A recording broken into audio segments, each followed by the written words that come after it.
Jammu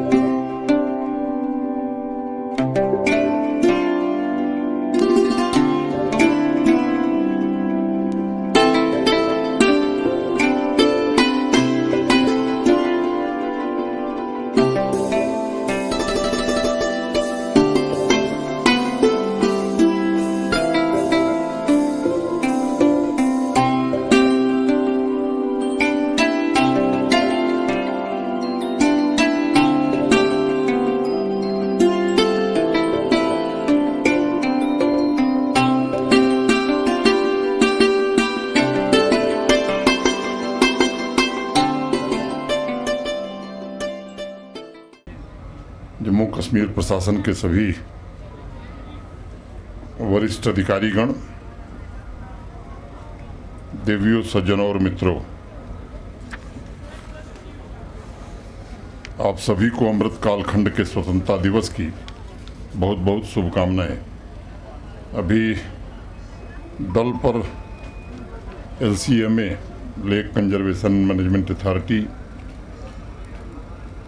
Srinagar municipal corporation, tourism और culture department ने मिलकर के ये कार्यक्रम आयोजित किया है।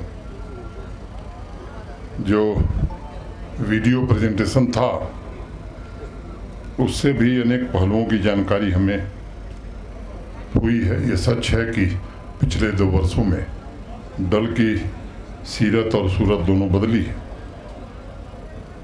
ये कोई भाषण देने का अवसर नहीं है। मुझे लगता है कि कुछ चंद ख्यालात और आज क्या हम सोच सकते हैं और क्या कर सकते हैं। इतना बढ़िया संगीत का कार्यक्रम था, माहौल भी शायराना हो गया था। तो आपकी खिदमत में चंद लाइनें पेश करते हुए आगे बढ़ूंगा। इश्क से तबीयत ने जिस्त का मजा पाया, इश्क से तबीयत ने जिस्त का मजा पाया, दर्द की दवा पाई दर्द बेदवा पाया, दर्द की दवा पाई दर्द बेदवा पाया। आज़ादी के अमृत महोत्सव में माननीय प्रधानमंत्री जी ने मिशन अमृत सरोवर शुरू किया। हर जनपद में 75 अमृत सरोवर बनाए जाएं। सुनने में, सोचने में ये बड़ा छोटा काम लगता है, लेकिन पूरी दुनिया और भारत जिन चुनौतियों से जूझ रहा है, मैं समझता हूँ कि ये काम बहुत बड़ा है। जिस तरह से 15 अगस्त 2014 को उन्होंने स्वच्छता अभियान का आह्वान लाल किले से किया, तो कई लोगों को लगता था कि ये कौन सा काम है। आज उसका परिणाम हम देख रहे हैं। मुझे लगता है कि आने वाली पीढ़ियों को ये अमृत सरोवर वास्तव में प्रकृति का अमृत प्रदान करने वाला है। वास्तव में विचार करें तो तालाब, नदियां, झील हमारे जीवन का अंग हैं, हमारा परिवार है और हमारी परंपरा है। और इस मिशन का उद्देश्य समाज के उस पुनर्जीवन देना है जो हमारे अस्तित्व को चलाने और बचाने के लिए आवश्यक है। मेरे पहले कहा गया कि आज से पिछले अनेक वर्षों से जिन लोगों ने डल को देखा है, 20-25 वर्षों में इससे ज़्यादा साफ और स्वच्छ डल नहीं थी। लोग गिलसर, खुसलसर लेक की बात कर रहे हैं। देखिए साहब, जन भागीदारी से कितनी सफाई हो गई। मुझे लगता है कि आज ये हमारे लिए संकल्प का दिन होना चाहिए कि आने वाले 5 साल में हम ऐसी कितनी झीलों की सफाई कर पाएंगे। अगले 25 साल में इन झीलों का स्वरूप क्या होगा। ये विजन जो लोग भी इससे जुड़े हुए हैं, जो भी सरकारी विभाग, मुझे लगता है कि उस पर काम करके एक संकल्प 25 साल का भी लिया जाना चाहिए। अगर आप विचार करेंगे तो जम्मू कश्मीर में 1998 में जब सर्वे हुआ था, तो सर्वे में एक बात कही गई थी कि 1248 प्राकृतिक जल स्रोत, नदी, झील वगैरह जम्मू कश्मीर में थे। फिर जब 2009 में सैटेलाइट मैपिंग की गई तो ये संख्या मात्र 565 रह गई।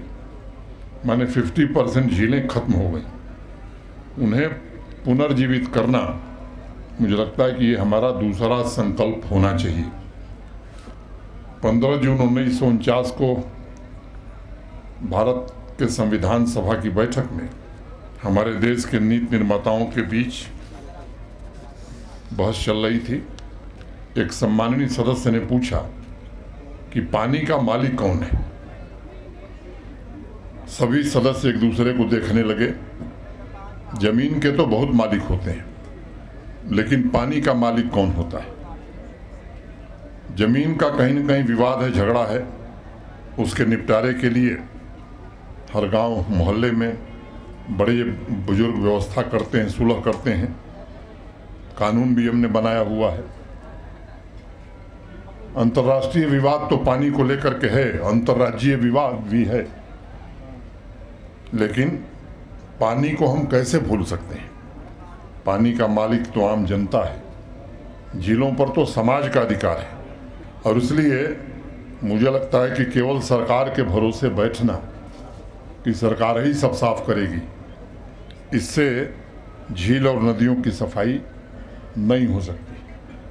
प्रशासन भी आवे, जनभागीदारी भी हो, तो मुझे लगता है कि ये हमारा तीसरा संकल्प होना चाहिए। मित्रों, पानी जीव है, तभी तो जीवन देने की ताकत रखता है। चाहे हमारे प्रशासनिक अधिकारी हों, प्रबुद्ध वर्ग के लोग हों, सिविल सोसाइटी के लोग हों, सामान्य जनता हो, सभी को जल संसाधनों को जीवित मानकर, यानी सजीव समझकर भविष्य के लिए प्रबंधन करना होगा। ये हमारा चौथा संकल्प आज हो सकता है। ये भी सच है कि जम्मू कश्मीर यूटी जल संसाधनों की दृष्टि से बहुत समृद्ध है, लेकिन अनप्लान डेवलपमेंट तथा जनसंख्या में वृद्धि के कारण ये बड़े खतरे में भी है। और इसलिए मैं समझता हूँ कि शहर प्रशासन, LCM में सिविल सोसाइटी तथा प्रबुद्ध जन मिलकर महीने में अगर एक दिन आधे घंटे की बैठक करते हैं और उस महीने के आधे घंटे में विचार करते हैं कि रिजिन्यूएशन को कैसे आगे बढ़ावें और इसका एक रिव्यू करें। सभी अतिक्रमण की गई या निष्क्रिय वाटर बॉडीज के लिए सिक्योर, सैनिटाइज एंड रीस्टोर, ये हमारा 5वां संकल्प हो सकता है। मैं LCMA की पूरी टीम को, मेयर साहब को बहुत बहुत शुभकामनाएं देता हूं और उम्मीद करता हूं कि श्रीनगर तथा आसपास के शहरों में जिस जगह पहले वाटरवे चला करते थे, क्या 5 साल में हम ऐसी व्यवस्था कर सकते हैं कि फिर से झीलों की वही खूबसूरती, वही सुंदरता हम स्थापित कर सकें और ये वाटरवेज फिर से काम कर सके। चलते चलते चंदलाई ने कह के मैं बात ख़त्म करूँगा। उसने छूकर मुझे पत्थर से इंसान किया, मुद्दतों बाद मेरी आंखों में आंसू आए, मुद्दतों बाद मेरी आंखों में आंसू आए। उन फ़कीरों को गज़ल अपनी सुनाते रहियो, जिनकी आवाज़ में दरगाहों की खुशबू आए, जिनकी आवाज़ में दरगाहों की खुशबू आए। बहुत बहुत धन्यवाद। जय हिंद, जय भारत।